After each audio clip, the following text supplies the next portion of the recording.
Welcome to the Open to Hope Show. I'm your host, Dr. Gloria Horsley, with my daughter and co-host, Dr. Heidi Horsley. This show is brought to you by the Open to Hope Foundation, as well as in partnership with the Compassionate Friends. Well, Heidi, we are going to talk about a really hot topic right now, which is resilience. Absolutely. And we're going to talk about it in relationship to grief and resilience. And we have got two experts on it today, because they've done so many things. They've interviewed so many people. It's absolutely amazing, and we can only just scratch the surface of everything they've done today, but I know you're going to find it inspiring. Absolutely, Mom. I think the two people that we have are extremely resilient, so they're the perfect guests for this topic. They are the founders of the International Grief Institute, and you can find it online. And we're going to talk to them a lot about that institute today. Let me introduce them one at a time first. Lynda Cheldelin Fell. Hi, Lynda. Hi. Okay, so we know her because she's been on our show before, and we've worked with her a lot over the years, and she is a best-selling author. She is the creator of the award-winning Grief Diaries series, which is a series of over 30 books, and she has spoken all over the country, and is very involved in the grief and loss world, but more the hope and healing world. Yeah, and the books are filled with fabulous stories about resilience and grief, loss, and hope and healing. So you want to take a look at those books for sure, and on many topics. Yes, and she also is the bereaved mom of her daughter, Allie, who died at 15 and was an incredible swimmer and had hopes of being in the Olympics someday, and had won many, many awards. So she was like a superstar in her own right. So we're going to talk to her about how she had found hope and how she got on the path she's on. And then we're going to talk with one of my dear friends, Glen, who I've known for many, many years and worked closely with. Glen was on the board of directors for the Compassionate Friends with me for 6 years. He was actually our board president. He is the co-founder of the Grief Toolbox, which is an incredible resource online with articles, and it's got all sorts of shows. It's got some of our shows. He's done a lot of things. It's a very go-to place for grief and loss, hope and healing. And like I said, he's the founder of the International Grief Institute. What else has he done? He's done so many things. I know, I don't want to forget. He is the executive producer for the Walking Through Grief series. Which we were on. Which we were on. He was wonderful. He flew us out to California to be on this, and he has some experts in the field on it, talking about how do we navigate the waters of grief, how do we become resilient, maybe if we're not, and how do we find hope again. So we're honored to have Lynda and Glen on today. Yeah, very honored. Hi, Thank you, guys. guys. Well, Lynda, talk about the series. How did you get started with this whole thing, with the grief and loss world? Well, it began, strangely enough, 2 years before I lost our daughter, Allie. In 2007, I had a dream in which our daughter was in the back seat of a car that flew off a road and sank in a lake. And the only thing she left behind was an open book floating on the water. And I was so frightened by that dream. It really disturbed me. And 2 years later, that dream came true. She was a backseat passenger in a car coming home from a swim meet. And the car crashed, and she was the only fatality. And I learned some really valuable lessons very early on, in that, you know, I was blessed with an abundance of support, and people held the sacred space for me. And they validated my grief, and then they just held that space while I did some internal resiliency work and you know, worked. I fought hard to restore hope to my world. And I was determined to turn my pain into purpose. And so I started Grief Diaries Radio, and then from there I did Grief Diaries Live, which was live filming of guests around the nation. And then from there I did the National Grief and Hope Convention in 2015. And from there I was so inspired by all the stories of people who have faced their own loss, each one unique, that I decided to form them into books. And I did the first 8 books, and I thought I'd be done. And as you know, there's so many different ways that people grieve and so many different losses. And in 2 years, we've published over 30, and we've got 650 writers in 11 countries, and it keeps growing. People want to share their story. They want to talk about it. And at the end of it is, how did they find hope? Because that's really what this is about when you face loss. Your world is upside down. How do you turn it right side up? Right, So, exactly, yeah. So, And Glen, how about you? How did you get into all this? how did I get into all this? Wow. I actually got into all this. I was having a conversation with our dear friend, Alan Peterson. He had come to me, and this was early on in his career living on the road. And I asked him, so what do you want to do? Where do you want to live on the road forever? And he shared with me the concept of doing the Walking Through Grief series. And I just loved it. And we started doing that. And we did it with no real direction of where it was going to go. We put it all together and realized that it needed to have a world to introduce it to the world, and that led to forming of the Grief Toolbox to be a resource for people to find the Walking Through Grief that's now in over 250 locations, different hospices. The Iroquois Nation runs it. The Catholic Church does many locations with it. And then I was actually on Lynda's Grief Diaries radio show, is where she and I met. And from there we met and we discussed a lot of different concepts and really needs to bring some of the resources that can only be found at grief conferences, and introduce the International Grief Institute from there. And then I do things like Journeys of Hope, which is a grief cruise, and we bring people out into the sea. Right, that's a fun one. So, variety of different resources, and a with the loss of my place, son started all of this, but I've kept that resiliency through the loss of my sister and my mom and my dad, and yeah, I you've think had it's one of the things you learn how quite a year. to go where it all goes. Your sister passed away this year, right? Yeah, almost a year ago exactly. A little bit more than a year, and then my dad a week later. So yeah. Wow. So your son Noah and Heidi, and then he's a brief sibling. Yeah. Yes. Yeah. And how many years after Noah, your 4-year-old's death, did you do the Walking Through Grief series? Because I know that was the beginning of kind of the professional part of your journey. It was probably, let's see, it would have been about probably about 7 years after the death of Noah. And you know, there is no timelines in grief. People grieve however they want. But I think there was a point in my grief journey when I chose to take the grief and turn it into how I was going to turn that into something positive, how I was going to live, and how I was going to honor his life instead of his death. And really that, I think, was the turning point when I focused on that, and that helped a lot in that journey. I love that, because I feel like both of you have really done that. Ways of honoring your kids and ways of changing the world in positive ways, and giving hope to people out there that feel like, okay, my life maybe is over because I've had the death of a child or a sibling or a grandchild, and you're here to say, no, it's not. I think that's what's really important about all the different people that do this work, is that we are proof that you can survive, and not just survive, but thrive. And you know, in those beginning days, life has been robbed of all color, all joy, all beauty, and it's hard to believe that that will be restored. And so people like us give them hope that if we can survive it and turn our world back right side up, then anyone can. Absolutely. Were you inspired by people who had lost children or had other losses in you were talking about you had this support network? The truth is that 3 months after my loss, I owned a little boutique at the time. And from the moment the loss happened, women and their daughters would come in and just be with me. We would laugh, we would cry. And a few people would actually shop. And one day, these sisters came in, and one of them was looking kind of lost. And the other sister took me aside, not knowing that I had just lost a daughter. And she said, today is the 7-year anniversary of my sister's son's death. And so I stopped everything, because of course I was, you know, in a fog, right? Right. Stopped what I was doing, and I went right over to that mother, wrapped my arms around her and held her tight. And I could feel her brokenness. And I thought, wow, you know, she's 7 years in and she is so broken.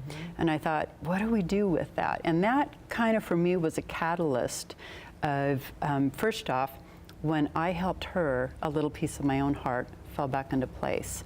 And it was like that aha moment. And so I wanted to do more of that, because my heart felt shattered. And so I learned early on that when we help others, it helps our own heart to heal. So you're looking for meaning and finding meaning. Yeah, it was. Yeah, it was kind of happenstance, but Yeah. in looking back, I think that this was the purpose all along. And going back to the dream I had 2 years before Allie. Foreshadowing. Yeah, that there is purpose in all of this, and no one ever says they want to grow up to lose a child to work in the bereavement industry, right? That's so true. But if you find yourself in a position where you're blessed to be able to touch the hearts of others, that's very powerful healing that happens for both giver and receiver. Right. So. Glenn, did you have any particular moment and is it different for men, and what's your thought? We hear a lot from women, and as you know, in the grief world, it seems that when people group together, you're going to have, 60% or 70% women? I think women are more public about it, so I do see that in terms of that. Actually, you were one of my inspirations, interestingly enough. The Compassionate Friends was a place that I found a lot of hope. And you probably don't even remember this, but you were presenting back in Boston in 2005. And at that point in my journey, I was a very angry man. And anger is what drove me in my journey, which I think for oftentimes, not just men, but can be a driving force. And you had suggested that there would be a time when I wouldn't feel that anger. And I was mad at you for even suggesting that. But honestly, it forced me to think about it. It forced me to ask the question. And honestly, it was one of the catalysts that turned that anger into forgiveness, and recognizing that the forgiveness was not about saying everything was okay, because it's not, but it was about saying, you know what, it is what it is. And now that anger is just it's destroying me, it's destroying those around me. I can turn that into positive energy and do something with that. Yeah. And so I think that for me, that was one of my major turning points and major focuses. So you were one of my major focuses. I'm laughing because Bob Bauer, a friend of ours, was supposed to do that workshop, and he went to Africa. And I said, okay, Bob, I'll pick it up for you. And I said, Heidi, there are so many angry men there, I don't think I'm ever going to do that workshop. And I said, Mom, what do you expect? It's a workshop called Being Angry. So it's funny how it comes back. You never know the lives that you touch. Right. You never know through the information that you guys are doing, the books, you're walking through grief. The International Grief Institute that you're doing now? Yeah, and you just, I know you're looking to touch more lives with that. Talk a little bit about your hopes and dreams, each of you, for the International Grief Institute.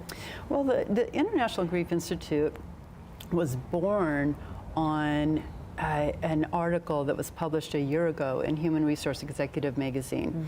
And they used my strategies for managing bereaved employees. And Glenn and I were talking about it, and I'm a far-sighted visionary. I want to look at future generations. There's many, many people who are doing a wonderful job being counselors and helping those who are bereaved today, but what are we going to do for future generations? And so, as Glenn and I talked about the strategies that I had, formed, we began to build the pillars around that. And so we formed International Grief Institute, and from there, we realized that this was much bigger than just that. And with human resiliency, we're all born with it, right? And grief has been around since the beginning of mankind. And we've suffered a lot of losses all through. Right, right. That's right. And so why is it that some people seem to come out of it okay, others come out and thrive, and then there's others who have not tapped into their inner resiliency. And so we're tasked with looking at the weaknesses in human resiliency. We don't need to look at the strength, because that's already there. So let's look at the weaknesses and pair together the people who are in applied research, the people who are in applied practice, and the people who are in applied experience, and bring those all together and strengthen the weaknesses in the pipeline of hope. So the International Grief Institute, the pillars have formed around that. I like that. So the people that are doing the research, the people that have had the experience, and the people that are doing the practice. That's right. I love that. Yeah, they're all very bring them valuable. They're very valuable. And so, you know, having that far-sighted vision of what's going to help those down the road, you know, future generations, my grandchildren, my great-grandchildren, all of us, you know, what are we doing today that's going to make improvement down the road for those who might otherwise fall through the cracks?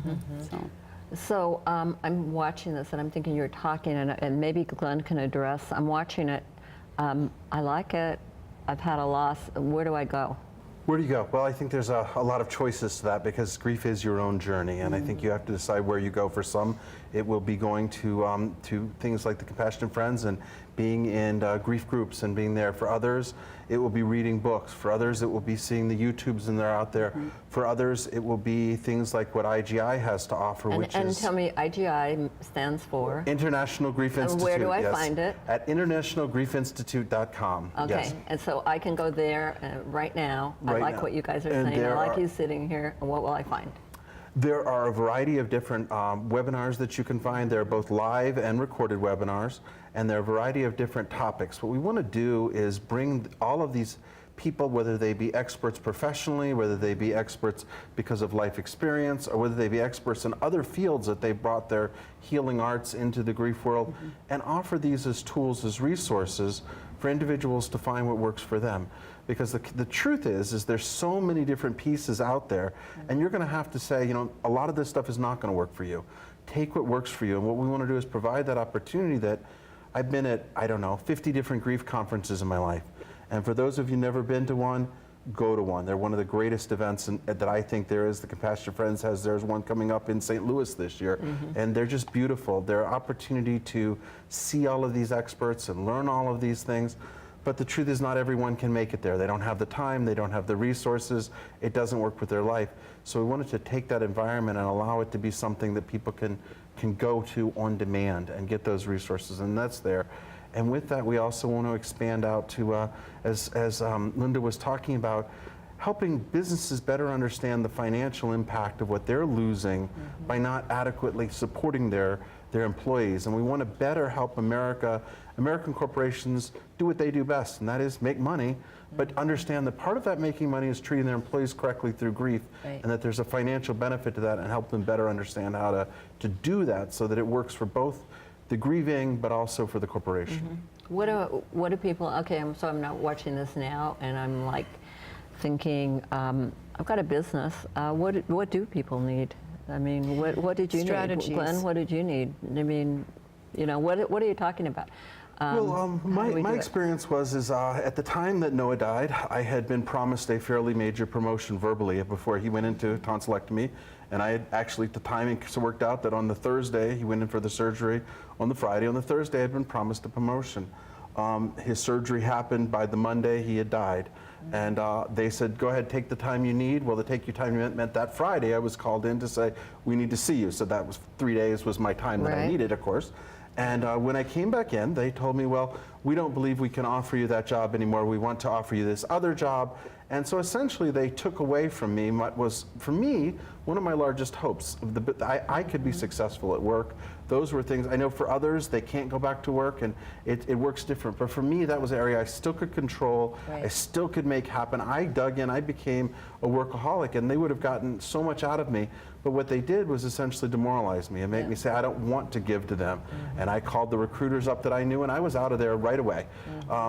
And so what we want to do is help businesses understand that they have to understand who the employee is, because there isn't a single answer. Some employees are going to want it, their loss shared with everyone, others are not. But if they can work with that employee and better understand there was a reason this person was valuable, you hired them, they were working before, and it costs on average 60% of that person's salary to recruit, train, and replace them. You're going to lose these people if you don't support them correctly through that journey. And I think that's an important point. And Lynda, you mentioned strategies. Yeah. So tell me what you meant by that. Well, you know, in corporate America, we operate out of policies and procedures, right? HR manuals, okay? Right. And it tells us, you know, what to do when this happens, A, B, C. And so when an employee faces loss, whether it's unexpected or expected, whether it's traumatic or non-traumatic, you know, the standard is to give them X number of days And then if they return to work and they're still struggling, the standard is to send them to the, outsource them to the employee assistance program, right? And so that is needed, but what does it do for the coworkers? And I had an experience in a hospital just recently where a director suddenly lost her husband, and all the staff didn't know what to do in a hospital of all places, right? Because you think they're trained in death. Right, exactly. The problem is, Now they're trained in saving people. right. And so they did not know what to do. Right. Yeah.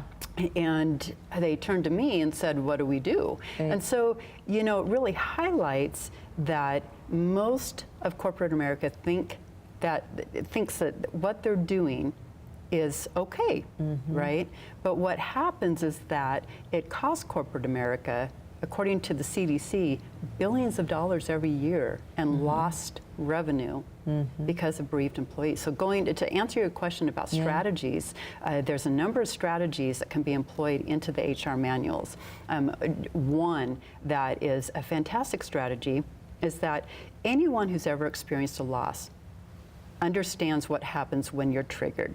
Okay, let's say you're in the grocery store and you pass your loved one's favorite food. Okay, that's triggering. Okay, or a favorite song, what have you. And so when you're at work, that trigger can come unexpectedly. So what do? Do you sit there and fight the tears in your cubicle? Grief doesn't stay in the cubicle. Right. Right? And so a safe room, which means an identified room somewhere on your floor where you can go, shut the door, That's a nice and take idea. 10 minutes to Yeah. compose yourself, Yeah. collect yourself. I like You know, And- I think one of the things that people don't realize is that people are resilient. I think it scares them. They see somebody break down for a minute, and it's like, give me a minute. We are resilient. Your Right. employees are resilient. You just, I think, have to give them the skills, as you said, The things that strategies. the strategies Yeah. to do it. Yeah. Because I think people get very frightened when do. there's a loss. They don't know what to do with us. Right. And, again, because of resiliency, most people will be okay. And a percentage of those people will go on to thrive. Right. And like you're both saying, just because you've had a loss doesn't mean that you're not going to be a productive person at work. Right. And doesn't mean that you're not going to give a lot to your work environment. That's right. But like you said, putting strategies and things in place will help people. It helps to minimize the disruption, both like in the that. acute phase and the transition phase when the employee comes back to work, and it also maximizes work performance. So but it's a new era that we're facing. Right. And the internet, you were talking about that, is a Technology, huge yeah. part of this whole thing. Being able to come in on the internet and deal with it. But I think, Glenn, you made a really good point too, that you still need to connect with people. I mean, being together today, even talking about this with you guys is a gift. Yes. And people are going to be watching it, and they didn't get together with us personally, but they'll watch it. But also, hopefully, people who are watching it will take opportunities to actually physically be with people, because I think there's an energy that you really need. Well, that's one of the gifts that we are doing with the International Grief Institute is there are studies that show if I can see your eyes on the internet, if we can connect eye to eye, then we're experiencing much of the same that we're experiencing if we're here physically close eye to eye. Ah, I like that. And the IGI allows for that full interactivity, so the students can see the instructor eye to eye and actually interact with them in real time and ask real questions, and it's not simply watching a screen, it's actually an interactive experience. And so it does allow for that, and that's really what we need, is that interactive connectivity with those around us. So it's like a virtual classroom. Absolutely, In real yes. time. I love that. Yeah. And not just staring at a PowerPoint and hearing somebody. No. No. It's a think two-way that's- dialogue. yeah, That that's dialogue is important, not a one-way. I agree. I really like that. And also, I'm thinking you can incorporate this into the workplace. If somebody's had a loss, maybe to educate people, their bosses, et cetera, and say maybe there needs to be some more flex time, and they can do some of their work at home on the internet, because as much if not more can get done at home. You don't have to be physically in the office. Right. That's a great strategy. Right. And you could also watch a relaxing video Or have Open to hope. somebody say you're Yeah. okay, you know, Absolutely, yes. during the workday. You Yeah. can leave Yes. to your safe room, maybe there's a Right. computer in there. Yeah. Where they have some recommendations of things that you can take a look at. Yeah, and you know, corporate America is as diversified as losses and people. Yeah. And so our goal is to give them strategies that they can then pick and choose what to include in their HR manual. I love it. And yeah. So give us your website again for your books and for... griefdiaries.com. Thank Okay. you. And then the International Grief Institute.com. Yeah. The grieftoolbox.com would be one. J3HHH.com would be for the Journeys of Hope. Walkingthroughgrief.com. There's many others, but I think that those are the main ones. All right, all right. Well, if you've got one piece of advice for someone who's had a loss as we close the show, what would it be? Be open to the idea that restoring hope to your world is possible. Really? You might not believe it right now because your world might feel very bleak. And so just be open to it. And you know, your show says it all. The title of your show says it all. Be open to the idea that hope can be restored, because if we can do it, anyone can. Okay, Glenn, I'm going to let her have the last word. We want to thank you for watching our show today, and we want to always remind you that if you've lost hope, please lean on ours till you find your own. And also, please tell your friends and family about the Open to Hope show. We depend on you and your word of mouth to get the word out that there is hope after loss, and God bless.